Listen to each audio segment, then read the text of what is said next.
We have Mr. Sagar Deshmukh, who's the Sales Director of Census.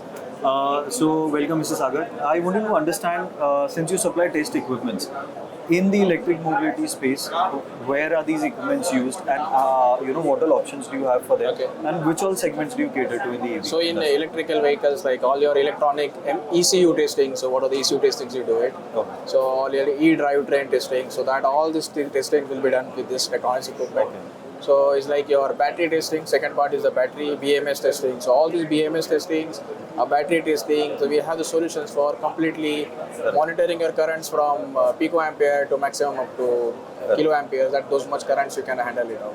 Correct. So those solutions we have, and the power analysis, what are the converters and all the stuff you're using. So those converters and everything we can use it. Correct. So this is like you can do the current harmonics, power measurements. Okay. All your power drain, which is the brain of your electrical vehicles, has been tested with this equipment. So Okay, great. we can provide all the test signals for it, and then getting all those data.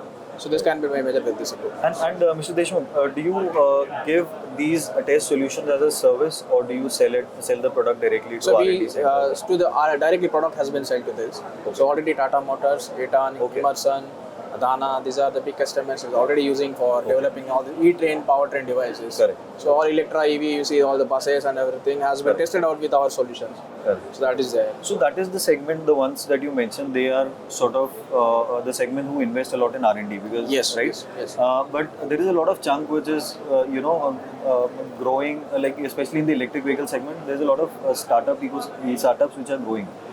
Do you think that those startups are ready with the funds to invest in these? Yes, kind of yes. testing So already we have been working with startups like Gyrodrive technology is there, Okay. who is in a permanent magnetless motors are there. Okay. So we've been supporting them for it. So we are also partnered with the SINE incubation center at IIT Bombay. Okay. So there are a lot of people working on there so to do those things. Correct. So we also help them whenever they're designing something. So in Correct. equipments what they require. So we help them our equipments for loaner term of something. I get it. So let's say a startup has laser fund, so we help them to make sure identified, and then once they get, oh, this is useful for them, then they're buying those things. Okay, perfect. So that's how we help them. When are these equipments used by the OEMs or the manufacturers? Do they use it before the ARAI certification in the lab? Because once it is certified, do they still need to keep on testing? So it's like in R&D phase division, so they use all this equipment. Correct. ARAI itself using all this equipment. Correct. So they are all what our taste and validation has been done.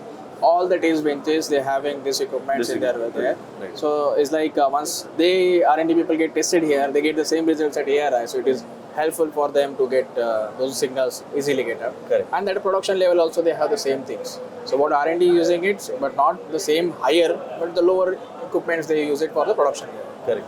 And any challenges that you're currently facing in the electric mobility space while pitching these equipments? Mostly the challenge is for us is like the Chinese product. All right. So that is the biggest challenge for us. Like this is Tektronix is a US company, but having office in India is around something you can consider 400 people working in India. Okay. All the calibrations, service support, everything is available. So Whereas majorly price might be that is the challenge. And what is the difference approximately in percentage? Just Almost 40%, 50%. Yes. Okay. The Chinese, you won't believe what the price comes.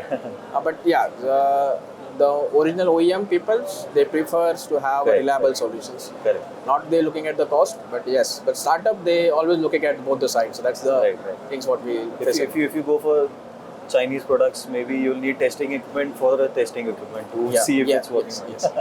So anyways, it was pleasure interacting with you. Thanks a lot for your time. Thank you.